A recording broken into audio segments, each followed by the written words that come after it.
Shalom Bapak Ibu Saudara yang dikasihi Tuhan.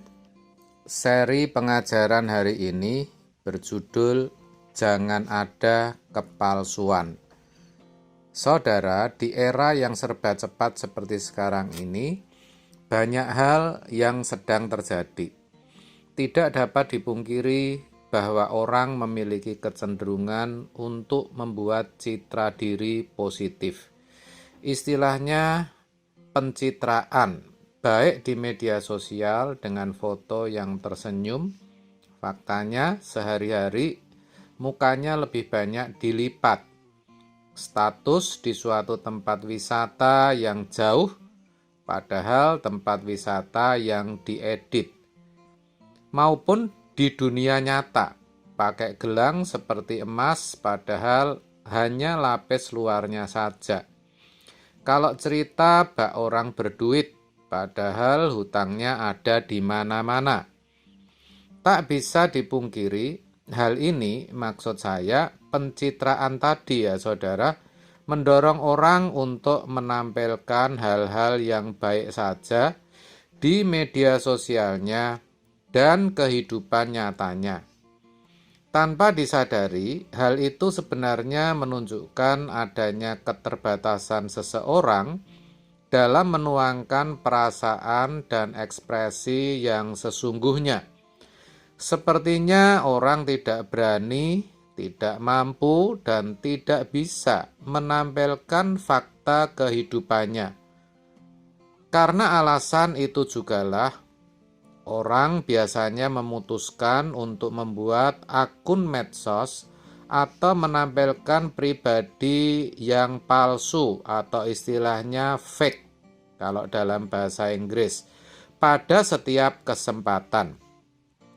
Ini sungguh menyedihkan, saudara, dan lebih menyedihkan lagi karena itu juga dilakukan oleh anak-anak Tuhan. Padahal Tuhan tidak menghendaki yang namanya kepalsuan. Dalam 1 Yohanes, dalam Yohanes 1 ayat 47 dikatakan demikian. Kata Filipus kepadanya, "Mari dan lihatlah."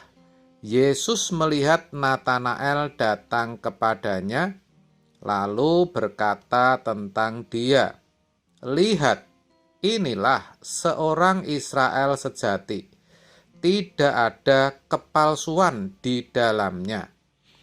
Di bagian lain dalam Alkitab juga dituliskan, "Janganlah kamu biarkan kemenanganmu digagalkan oleh orang yang pura-pura merendahkan diri dan beribadah kepada malaikat, serta berkanjang pada penglihatan-penglihatan, dan tanpa alasan," perhatikan, "membesar-besarkan diri oleh pikirannya yang duniawi."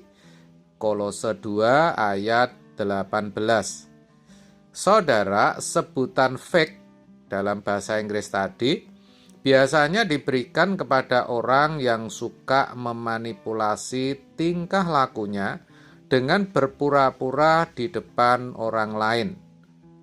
Biasanya orang seperti ini akan disukai orang-orang yang baru mengenalnya.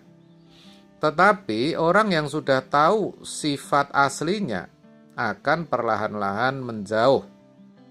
Dilihat dari pengertiannya, maka fake atau kepalsuan memiliki arti sesuatu yang tidak nyata atau tidak asli, tetapi dibuat agar terlihat atau tampak nyata dengan menunjukkan atau berpura-pura merasakan satu emosi yang tidak tulus.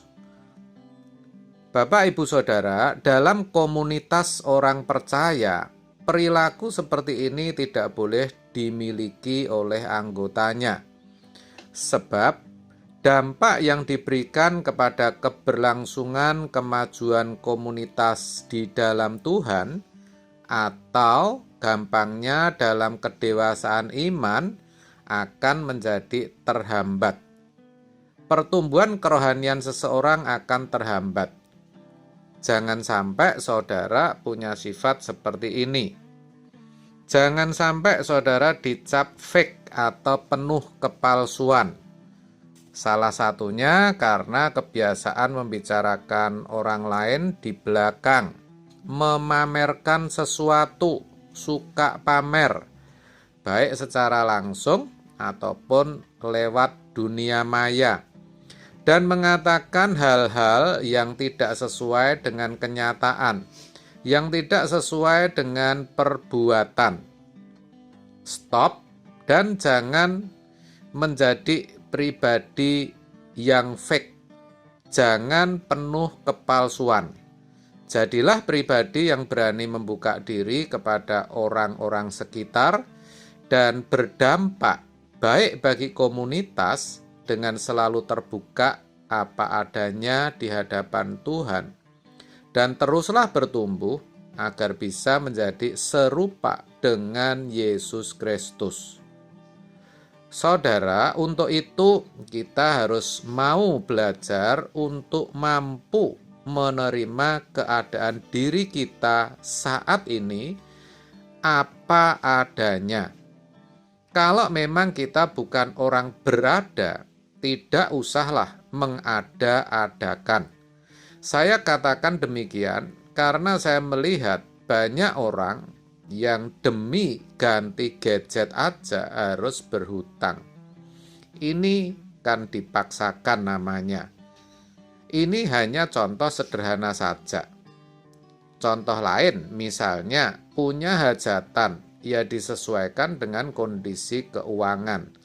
Jangan sampai sepertinya besar dan mewah, tapi akhirnya semua buyar dan gak terbayar.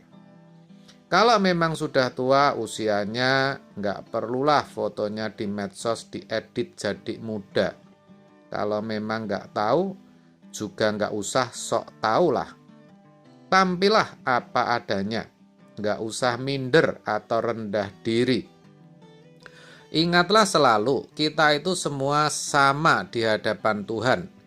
Kita itu diciptakan sungguh amat baik, berharga dalam segala keberadaan kita. Selain itu, kita juga harus selalu memiliki kerinduan untuk bertumbuh dalam komunitas anak-anak Tuhan yang benar. Tidak usah bergaul dengan orang yang tidak menunjang kedewasaan kerohanian kita, yang tidak membuat iman kita bertumbuh. Pilihlah teman, pilihlah kelompok, pilihlah komunitas yang baik dan benar. Alkitab berkata dalam 1 Korintus 15 ayat 33, "Janganlah kamu sesat, pergaulan yang buruk merusakkan kebiasaan yang baik." Saudara, kalau semua penjelasan itu saudara lakukan, percayalah saudara akan menjadi pribadi yang bisa tampil atau hidup apa adanya, bukan menjadi pribadi yang penuh kepalsuan atau fake. Tuhan pasti menolong saudara. Amin. Tuhan Yesus memberkati.